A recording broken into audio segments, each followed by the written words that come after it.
की गई है तो क्या आपत्ति है उसमें और क्या समस्या आ रही है?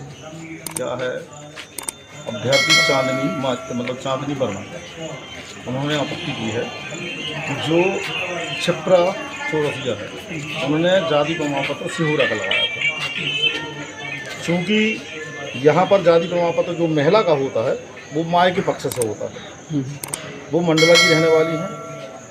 जब हम लोगों ने सर्टिफाइड कापी ली तो उसमें सिहोरा का जाति प्रमाण पाया गया, जिसमें छिपरा चौरसिया के पिता का नाम दर्ज नहीं था, पति के जो नाम है वो पिता के रूप में दर्ज थे, यानी पति जो है पिता के रूप में दर्ज था। उनके पिताजी का नाम क्या है? उनके पिताजी का नाम दीपचंद है। और उसमें क्या दर्ज था? उसमें दर्ज था चौरसिया, राजेंद्र जी चौरसिया दर्ज था। तो उस पर हमने आपत्ति की थी कि जब हम लोगों से, हमारे कांग्रेस पार्टी के पार्षदों से आपने महिला वर्ग के जो माय का पक्ष है उधर से जाति प्रमाण पत्र मंगाया है, तो फिर छिपरा चौरसिया का आपने उनके माय के पक्ष का जाति प्रमाण पत्र क्यों नहीं मंगाया? सिहोरा के जाति प्रमाण पत्र क्यों स्वीकार किया? उस पर हमारी आपत्ति दर्ज हुई है। तो अधिकारी द्वारा क्या बताया गया आपको? अधिकारी ने ये कहा कि हम जब आप आपत्ति लगाएंगे उसके बाद हमको 6 घंटे का समय देंगे कि वो यदि कोई दस्तावेज लाकर लगाते हैं तो वो समय मिलता है। लेकिन संबंधित अधिकारी ने हमारी आपत्ति के पहले ही मंडला का कोई जाति प्रमाण पत्र 2010 का स्वीकार कर लिया। वो भी ऑफलाइन है। वो डिजिटल है कि ऑफलाइन? नहीं, ऑफलाइन है। डिजिटल लाइन का जो कोई प्रावधान नहीं है स्वीकार करना, इस प्रकार से मतलब वो पक्षपात किया जा रहा है। आप जी चांदनी के वो हैं प्रस्तावक। क्या दिक्कत है आपको यहाँ? वार्ड नंबर 8 से जरीना किन्नर का फॉर्म हमारे द्वारा आम आदमी पार्टी के द्वारा जमा किया गया है।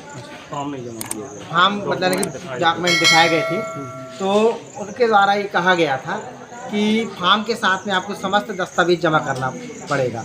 हम आपको शपथ पत्र यदि आप दे रहे हैं, शपथ पत्र के साथ में आपका फॉर्म हम नहीं लेंगे। यदि हम मतलब समय था कि 22 तारीख तक जमा करने, हम लोगों ने कहा था कि 22 तारीख तक हम लोग जरीना का मतलब करेक्शन करा के फॉर्म हम लोग जमा करा देंगे। नंबर 8 से नाम प्रस्तावित किया था पार्टी ने, उनके पास जाति प्रमाण पत्र था अन्य पिछड़ा वर्ग का। उनका फॉर्म जमा करने के पहले रिटर्निंग ऑफिसर जी के पास हम उनका जाति प्रमाण पत्र भी लेके आए थे और उनके सारे दस्तावेज लेके आए थे। ये कर सकती हैं कि नहीं कर सकती, क्योंकि उसमें त्रुटि ये हुई थी कि वो ट्रांसजेंडर हैं। उनका इस समाज में शामिल होने के पहले नाम पड़ा हुआ था शिवदयाल नाम पड़ा हुआ था, और जब वो इस सोसाइटी में आई तो उनका नाम हो गया किन्नर। तो हमने उनको जाति प्रमाण पत्र भी दिखाया था उनका, और संबंधित दस्तावेज किन्नर से संबंधित भी दिखाए थे। हमने माननीय महोदय जी से समय मांगा था कि हमको समय दिया जाए, हम एक शपथ पत्र आपको प्रस्तुत करके दे सकते हैं। था हमारे पास समय, 2 दिन का समय था कि भैया संबंधित दोनों नाम संबंधित व्यक्ति के ही हैं, है ना। इससे संबंधित प्रस्तावित हम दस्तावेज प्रस्तुत करके अपना आवेदन सबमिट करा सकते थे। फिर उसके बाद 2 या 3 दिन के अंदर, 4 दिन के अंदर एक निर्धारित समय सीमा के अंदर जरीना किन्नर के ही नाम से हम अपना जाति प्रमाण पत्र पेश कर देते। जाति प्रमाण पत्र में कोई समस्या नहीं थी, क्योंकि जाति प्रमाण पत्र पहले से बना हुआ था। केवल संबंधित दस्तावेज पेश करके जाति प्रमाण पत्र उनको प्रस्तुत करना था। तो इनके द्वारा हमें समय नहीं दिया गया। उसका ये हुआ, फिर उनको उस वार्ड से उठा के दूसरे वार्ड में डालना पड़ा। हमारे प्रत्याशी को भी असुविधा हुई और जो प्रस्तावक थे उनको भी असुविधा हुई, और माननीय महोदय जी जवाबदेही से बच रहे हैं, किसी भी तरह की जवाबदेही से बच रहे हैं। इसके पास उनका कोई स्पष्ट जवाब नहीं है। जिनके बाद माननीय रिटर्निंग ऑफिसर महोदय जी के पास कि उनने ऐसा क्यों किया, जबकि हमारे पास सारे दस्तावेज उपलब्ध थे। अन्य पिछड़ा वर्ग का दस्तावेज भी उपलब्ध था, और उसका नाम चेंज हुआ इस सोसाइटी में आने के बाद। ये दस्तावेज भी हम लगा देते, और जरीना के नाम के सारे दस्तावेज। केवल हमको इतना करना था, सक्षम अधिकारी के पास जाके उनको खड़े करके सारे दस्तावेज उनको उपलब्ध करा देते। वो अपन को एफिडेविट बना के दे देते, यहाँ पे वो एफिडेविट जमा हो जाता। लेकिन इनने सिरे से नकार दिया। फिर दूसरे जो कैंडिडेट है भारतीय जनता पार्टी के शिवरा राजेंद्र चौरसिया जी, उनके जाति प्रमाण पत्र से संबंधित दस्तावेज कैसे इनने एक्सेप्ट कर लिए? तो इसकी जवाबदेही भी मतलब आपने नहीं किए उन्होंने एक्सेप्ट नहीं किए, जबकि उनका जाति प्रमाण पत्र तो ओरिजिनल था। उनका जाति प्रमाण पत्र ओरिजिनल था, ऑनलाइन ओरिजिनल था।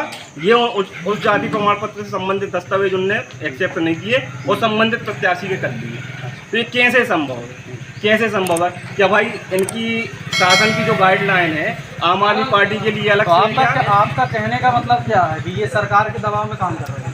वही मैं कह रहा हूँ, क्या इनके पास जो गाइडलाइन आई है भारतीय जनता पार्टी के लिए अलग से आई है, कांग्रेस के लिए अलग से आई है और आम आदमी पार्टी के लिए अलग मैं से आई आपसे है? वही पूछ रहा हूँ, क्या लगता है कि इसका ये- जवाब तो वही दे सकते हैं ना, ये पक्षपात क्यों? आपको क्या लग रहा है? मैं आपसे पूछ रहा हूँ। जैसे वो आप लोगों के सामने से अभी उठ के चले गए, तो इससे तो लगता है भैया कि दबाव में है वो।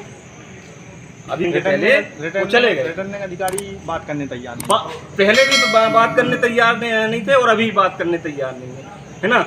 और इसके लिए हमारी पार्टी के द्वारा विधिवत तरीके से उच्च न्यायालय में दस्तावेज प्रस्तुत करके, है ना, आगे की कार्यवाही की जाएगी। भ्रष्टाचार करके कोई काम हमारी पार्टी ना तो शुरू से किसी प्रकार के समर्थन में थी और ना आगे भी रहेगी।